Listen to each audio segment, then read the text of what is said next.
ये पाकिस्तान को खुश करने के लिए पूरे गद्दारों की टीम आ गई है। जयशंकर को वो जो लखेरा है वो कह रहा है कि ये भारत का गद्दार है।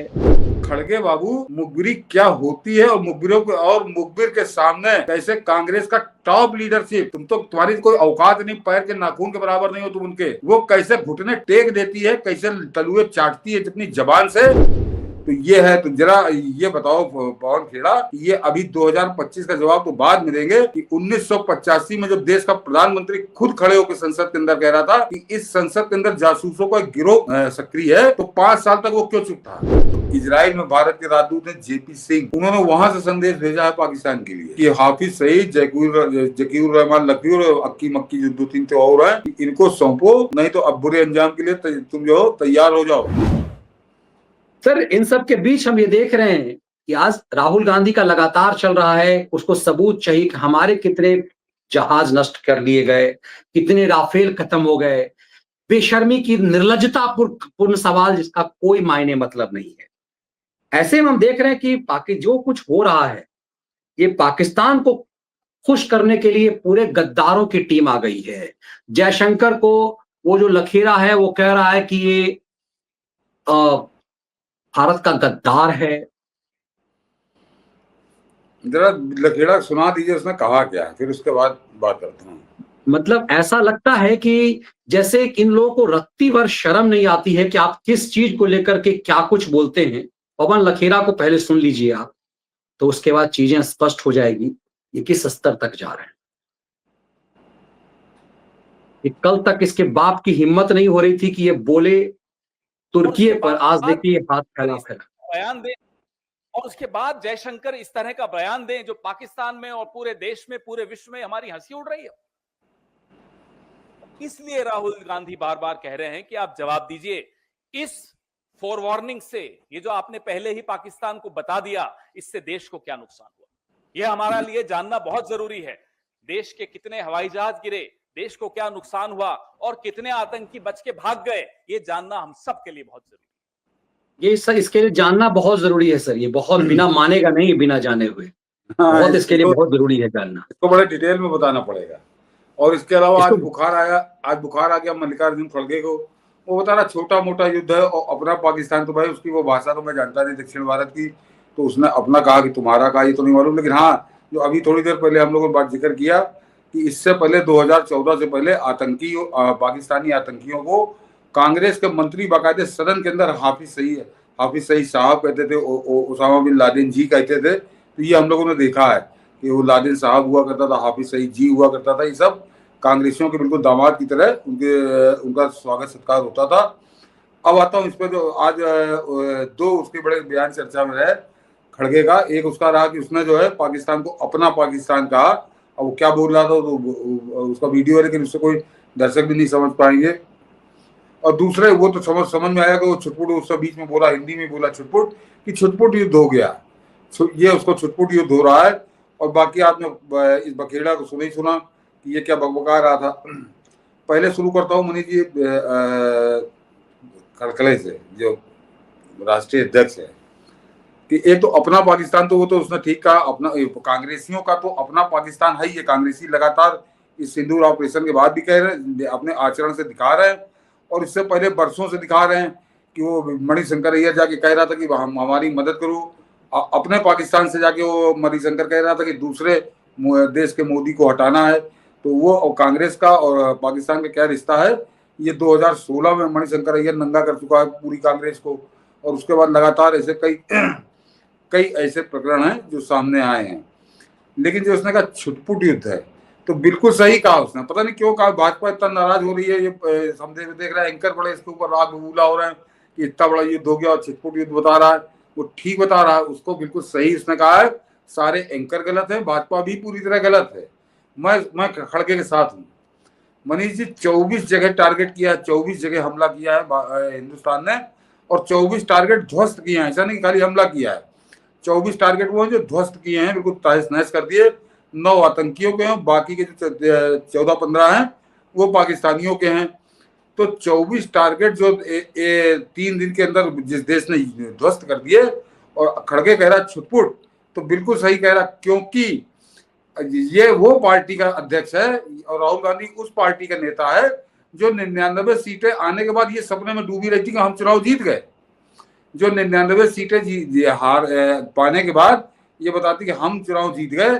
तो इस पार्टी को जब तक रौंदा ना जाए, कुचला ना जाए, बिल्कुल 40-42 सीटों पर सीमित ना कर दिया जाए, तब तक इसकी हार नहीं समझ में आती। वैसे इसको पाकिस्तान के 24 अड्डे अटैक किए गए, ये कह रहा छुटपुट होते थे।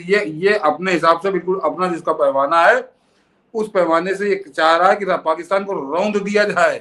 उसके 24 नहीं 240 अड्डों पर ठेका के अटैक किया जाए और पाकिस्तान सांस ना ले पाए, तब इसको लगेगा कि हाँ ये पाकिस्तान का तहस नहस होते देखना चाह रहा है।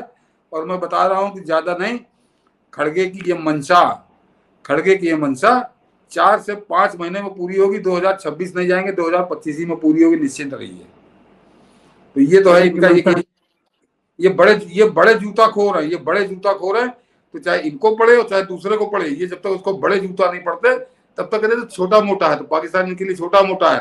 जैसे कांग्रेस को लगातार 3 बार से मोदी निपटा रहे हैं, कब्रिस्तान में भेज रहे हैं हार के, तो इनको है कि बड़ा होना चाहिए। और अब आता हूँ इस बखेड़ा पे।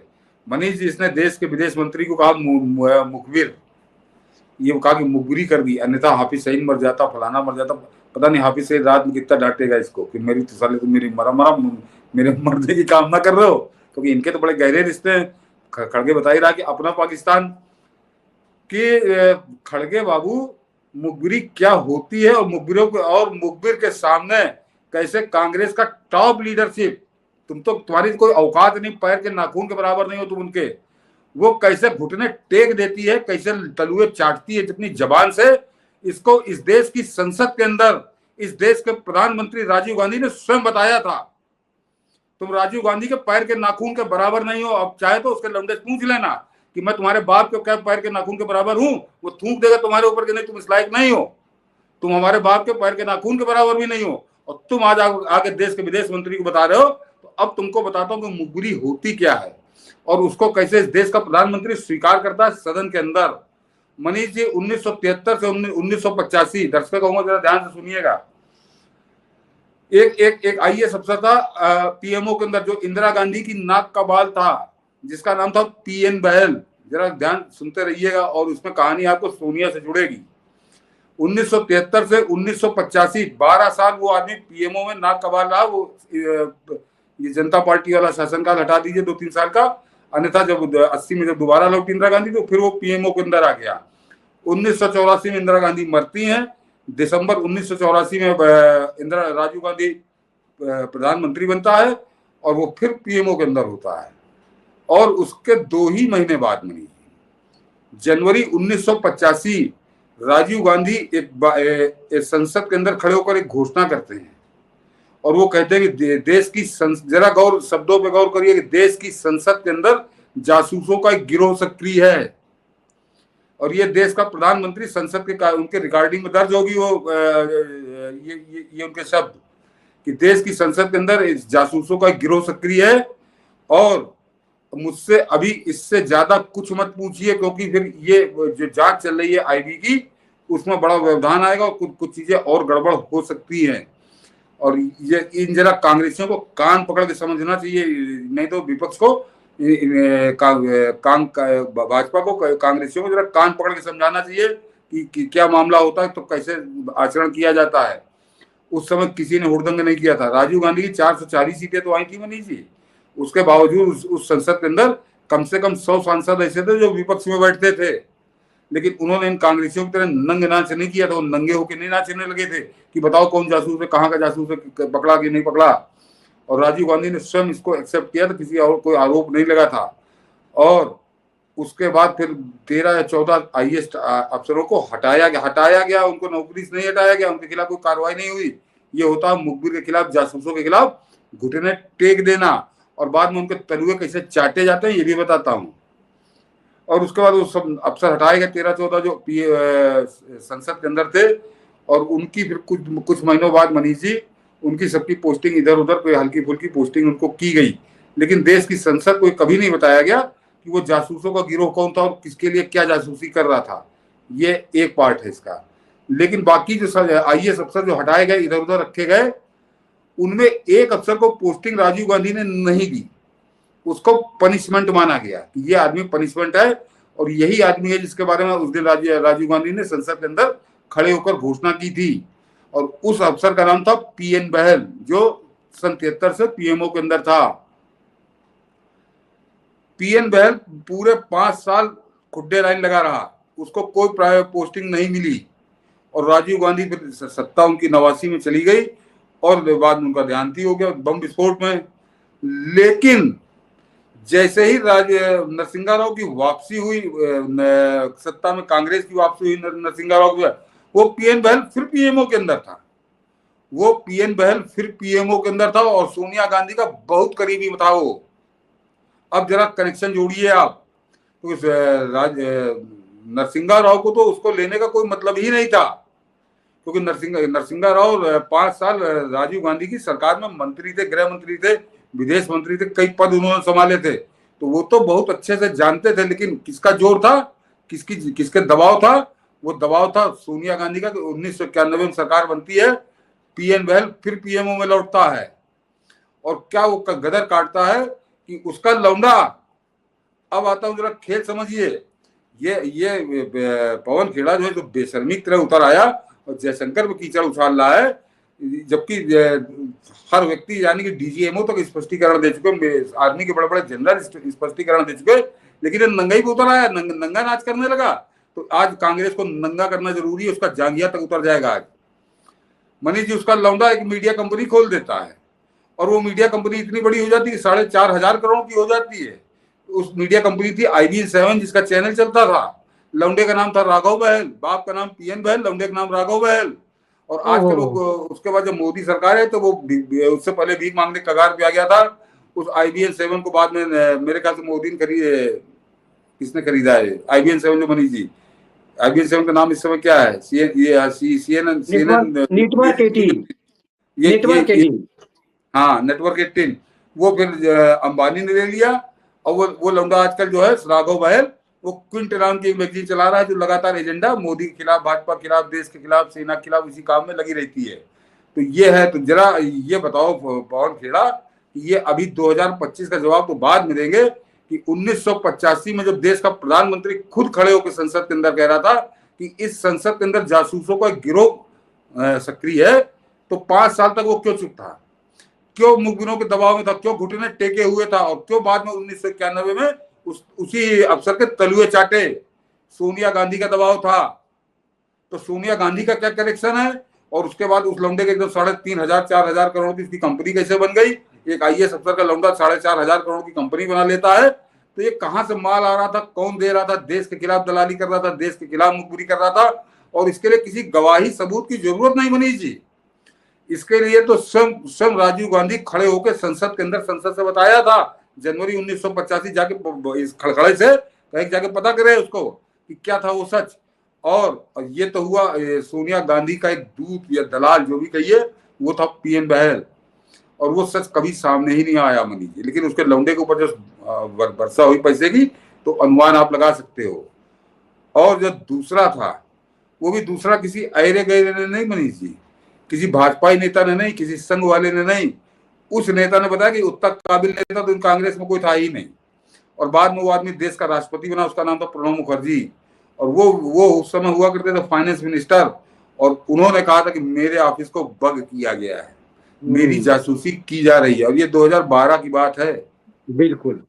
और यही वजह है कि उनको राष्ट्रपति नहीं बनने देने की पूरी जद्दोजहद कांग्रेस ने की, सोनिया गांधी ने की।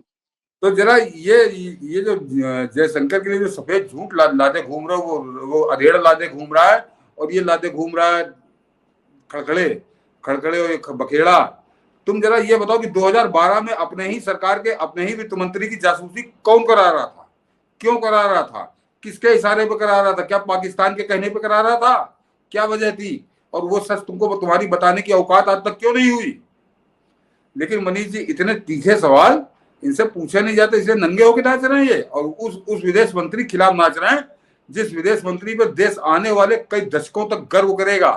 अब भविष्य को देख के नहीं आया, तो भविष्य में हो सकता है इससे बेहतर मिले, लेकिन आज तक के इतिहास में देश को ऐसा विदेश मंत्री मिला ही नहीं जैसे विदेश मंत्री जयशंकर है, और जयशंकर जो पारी खेल रहे हैं। और दर्शकों को ये बता दूंगा नहीं जी कि ये जो नंग नाच हो रहा है, जो नाचा जा रहा है नंगे होके जयशंकर के खिलाफ, ये केवल राजनीति नहीं हो रही, ये चाइना की दलाली हो रही है, ये पाकिस्तान की दलाली हो रही है कि इतना नंग नाच इस विदेश मंत्री के खिलाफ कर दो, इसका मनोबल इतना तोड़ दो, इसके खिलाफ माहौल इतना बना दो कि ये आदमी जिस तरह से देश हित में पूरी दुनिया में इस आदमी ने अपनी पहचान बनाई है, ये वो काम करना छोड़ दे। ये है, और इसलिए मैं दर्शकों को कहूंगा कि जमकर एस जयशंकर का साथ दीजिए। ये आप केवल ट्विटर पर जाके उनका सपोर्ट में ही एक ट्वीट करिए, फेसबुक पर आप उनके बारे में ही लिखिए, क्योंकि मंत्री को लगना चाहिए कि ऐसे कुत्तों के भौंकने से कोई फर्क देश के ऊपर नहीं पड़ा है।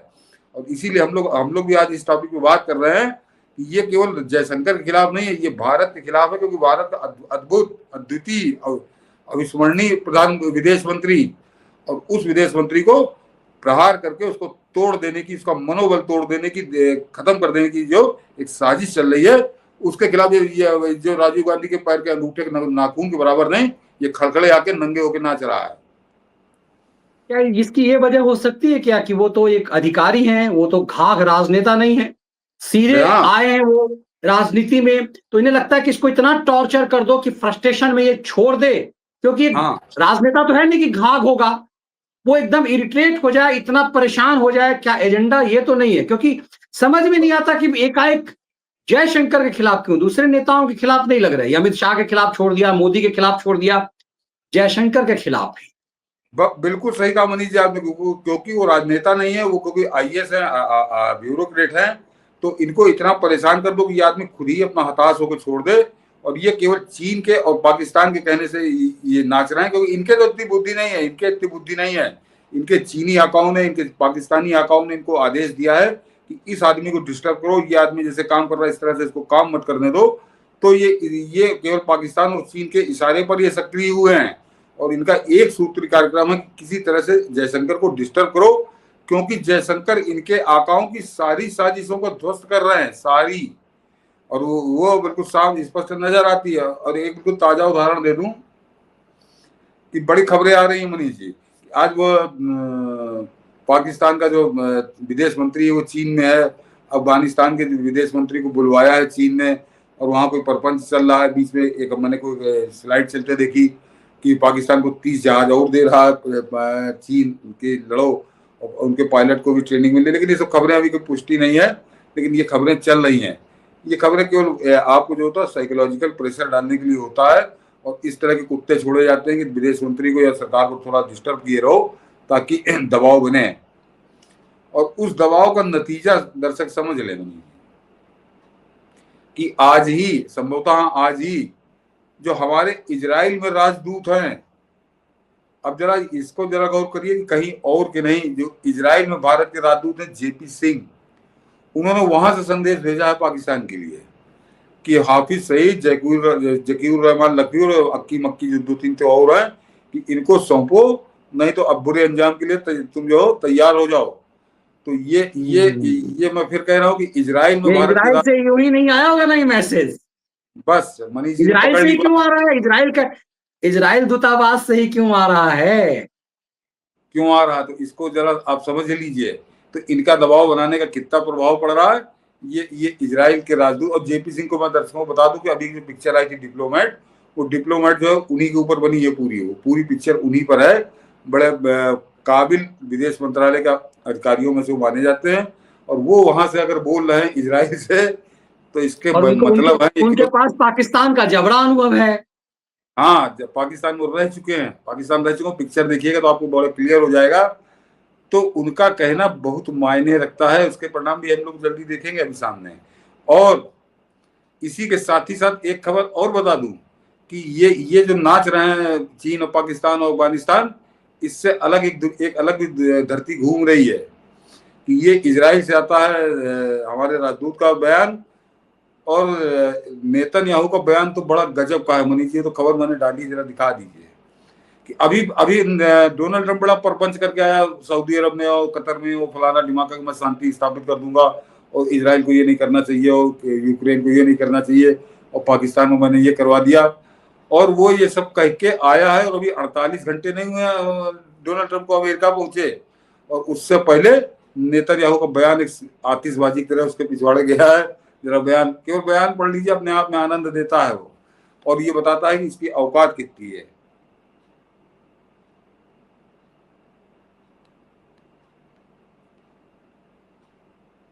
अभी 3 दिन पहले अरब दुनिया में लंबी लंबी डींगे मारकर लौटे ट्रंप के दावों का सच इजराइल के प्रधानमंत्री नेतन्याहू ने अपने इस ऐलान से दुनिया को बता दिया। मनी जी ऊपर वाली हेडिंग दिखाइए केवल, पहले वही बहुत महत्वपूर्ण है।